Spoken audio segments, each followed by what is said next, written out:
Okay, everybody, we are back for Chapter 7, Part 2, The Sorting Hat. So when we left off, Harry had found out he is in Gryffindor. He's so relieved that he's not in Slytherin, and the Sorting Hat agreed with him. He didn't want to be in Slytherin. Even though the Sorting Hat said, you might do great things there, Harry's like, no. So he's in Gryffindor, and so Professor Dumbledore was talking, and then all of a sudden somebody asked him if he wanted some potatoes, and he's like, what? What just happened? So that's what we're about to read there, okay? Okay. Potatoes, Harry? Harry's mouth fell open. The dishes in front of him were now piled with food. He had never seen so many things that he liked to eat on one table. Roast beef, roast chicken, pork chops and lamb chops, sausages, bacon and steak, boiled potatoes, roast potatoes, fries, Yorkshire pudding, peas, carrots, gravy, ketchup, and for some strange reason, peppermint humbugs. The Dursleys had never exactly starved Harry, but he'd never been able to eat as much as he'd liked. Dudley had always taken anything he wanted off of Harry's plate, even if it made him sick. Harry piled his plate with a bit of everything except for the peppermints and began to eat. It was all so delicious.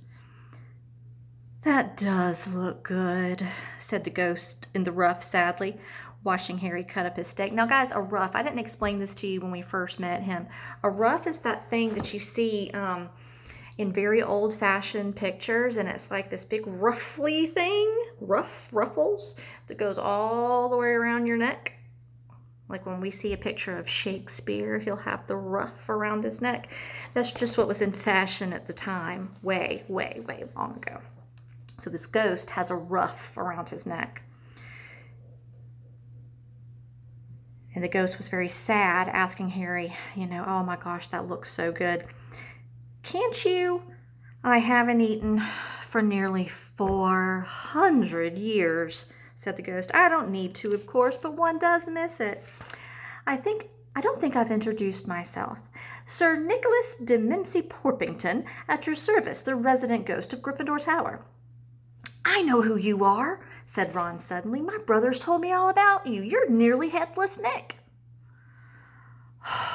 I would prefer for you to call me Sir Nicholas de Mimsy. The ghost began stiffly, but sandy-haired Seamus Finnegan interrupted. Nearly headless? How can you be nearly headless? Sir Nicholas looked extremely miffed, as if their little chat wasn't going at all the way that he wanted. Like this, he said irritably. He seized his left ear and pulled. His whole head swung off of his neck and fell onto his shoulder as if it was on a hinge. Somebody had obviously tried to behead him, but had not done it properly. Looking pleased at the stunned looks on their faces, Nick flipped his head back onto his neck, coughed, and said, So, new Gryffindors, I hope you are going to help us win the house championship this year. Gryffindors have never gone this long without winning. Slytherin has gotten the cup for 6 years in a row. The Bloody Baron's becoming almost unbearable. He's the Slytherin ghost. Harry looked over at the Slytherin table and saw a horrible ghost sitting there with blank, staring eyes, a gaunt face, and robes that were stained with silver blood. He sat right next to Malfoy, who Harry was pleased to see did not look too pleased with the seating arrangements. How did he get covered in blood? Said Seamus with great interest. I've never asked, said nearly headless Nick delicately. When everyone had eaten as much as they could, the remains of the food just faded from the plates, leaving them sparkling clean as they were before. A moment later, the desserts appeared. Blocks of ice cream in every flavor you can think of. Apple pies, treacle tarts, chocolate eclairs, jam donuts, trifles, strawberries, jello, rice pudding. As Harry helped himself to a treacle tart, the talk turned to their families. I'm half and half, said Seamus. Me mom's a muggle. I'm sorry I said that. Not my mom, my dad. Me dad's a muggle. Mom didn't tell him she was a witch till after they were married. Bit of a nasty shock for him. The others laughed. "What about you, Neville?" said Ron. "Well, my gran brought me up, and she's a witch," said Neville. "But the family thought I was all muggle for ages. My great-uncle Algie kept trying to catch me off guard and force some kind of magic out of me. Pushed me off the end of Blackpool Pier once. I nearly drowned, but nothing happened until I was 8. Great Algie came round for dinner, and he was hanging me out of an upstairs window by the ankles when my great Auntie Enid offered him a meringue and he accidentally let go. But I bounced all the way down to the garden and into the road, and they were all really pleased. Gran was crying. She was so happy. And you should have seen their faces when I got in here. They all thought I might not even be enough magic to come, you see. Great Uncle Algie was so pleased that he brought me the toad." On Harry's other side, Percy Weasley and Hermione were talking about lessons. "I do hope they start right away. There's so much to learn. I'm particularly interested in transfiguration, turning in something into someone else. Of course, it's supposed to be very difficult. You'll be starting small, just matches into needles and that sort of thing." Harry, who was starting to feel warm and sleepy, looked up at the high table again. Hagrid was drinking deeply from his goblet. Professor McGonagall was talking to Professor Dumbledore. Professor Quirrell, in his absurd turban, was talking to a teacher with greasy black hair, a hooked nose, and sallow skin. It happened very suddenly. The hooked-nosed teacher looked past Quirrell's turban straight into Harry's eyes, and a sharp, hot pain shot across the scar on Harry's forehead. "Ouch!" Harry said, and he clasped a hand to his head. "What is it?" asked Bertie. Nothing. The pain had gone as quickly as it had come. Harder to shake off was the feeling Harry had gotten from the teacher's look, a feeling that he didn't like Harry at all. "Who is that teacher talking to Professor Quirrell?" he asked Percy. "Oh, so you know Quirrell already, do you?" "No wonder he's looking so nervous. That's Professor Snape. He teaches potions, but he doesn't want to. Everybody knows he's really after Quirrell's job. Knows an awful lot about the dark arts, that Snape." Harry watched Snape for a while, but Snape did not look at him again. At last, the dessert stew disappeared, and Professor Dumbledore got to his feet again. The hall fell silent. Just a few more words now that we're all fed and watered. I have a few start of term notices to give you. First years should note that the forest on the grounds is forbidden to all pupils. And a few of our older students would dwell to remember that as well. Dumbledore's twinkling eyes flashed in the direction of the Weasley twins. I have also been asked by Mr. Filch, the caretaker, to remind you that no magic should be used in between classes in the corridors. Quidditch trials will be held on the second week of the term. Anyone interested in playing for their house should contact Madam Hooch. And finally, I must tell you that this year, the third floor corridor on the right-hand side is out of bounds to everyone who does not wish to die a very painful death. Harry laughed, but he was one of the very few who did.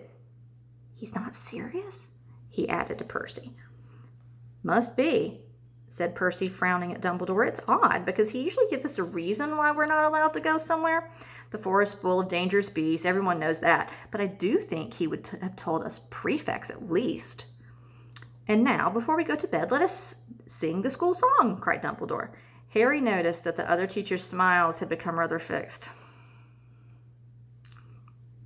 Dumbledore gave his wand a little flick, as if he were trying to get a fly off the end, and a long golden ribbon flew out of it, which rose high above the tables and twisted itself snake-like into words. "Everyone pick your favorite tune," said Dumbledore, and off we go. And the school bellowed. Again, this is a song here, but it looks like a poem because songs really are poems that are put to music. Okay, I'm not going to sing because you don't want that. Hogwarts, Hogwarts, Hoggy-Warty Hogwarts, teach us something, please.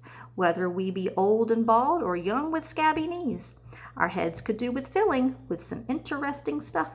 And now they're bare and full of air, dead flies and bits of fluff. So teach us things worth knowing, bring back what we forgot. Just do your best, we'll do the rest, and learn till our brains all rot. Everyone finished the song at different times. At last, only the Weasley twins were left singing along to a very slow funeral march. Dumbledore conducted their last few lines with his wand, and when they had finished, he was one of those who clapped the loudest. Ah, music, he said, wiping his eyes. A magic beyond all that we do here. And now, bedtime. Off you trot. The Gryffindor first years followed Percy through the chattering crowds and out of the great hall and up the marble staircase. Harry's legs were like lead again, but only because he was so tired and full of food. He was too sleepy, even to be surprised that the people in the portraits along the corridors whispered and pointed as they passed, or that twice Percy had led them through doorways hidden behind sliding panels and hanging tapestries. They climbed more staircases, yawning and dragging their feet, and Harry was just wondering how much further they had to go when they came to a sudden halt. A bundle of walking sticks, it's like canes, were floating in midair in front of them. And as Percy took a step forward, they started throwing themselves at him.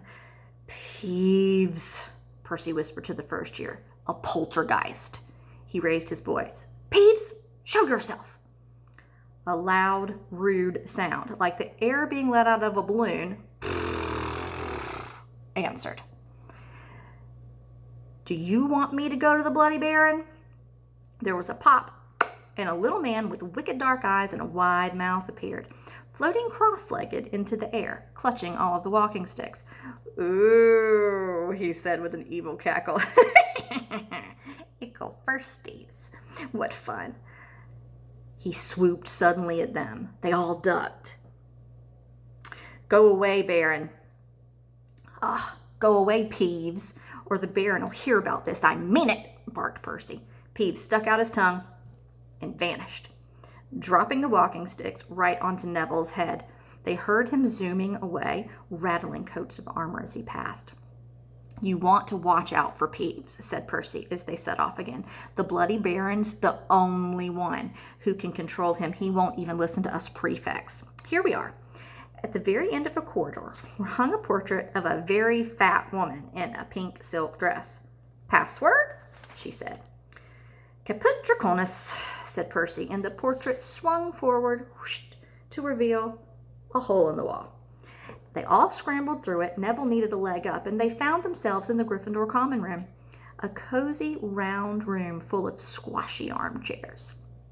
Percy directed the girls through one door to their dormitory and the boys through another. At the top of a spiral staircase, they were obviously in one of the towers. They found their beds at last. 5 four-posters hung with deep red velvet curtains. Their trunks had already been brought up. Too tired to talk much, they pulled on their pajamas and fell right into bed. Great food, isn't it? Ron muttered to Harry through the hangings. Get off, Scabbers. He's chewing my sheets. Harry was going to ask Ron if he'd had any of the treacle tart, but he fell asleep almost at once. Perhaps Harry had eaten a bit too much because he had a very strange dream.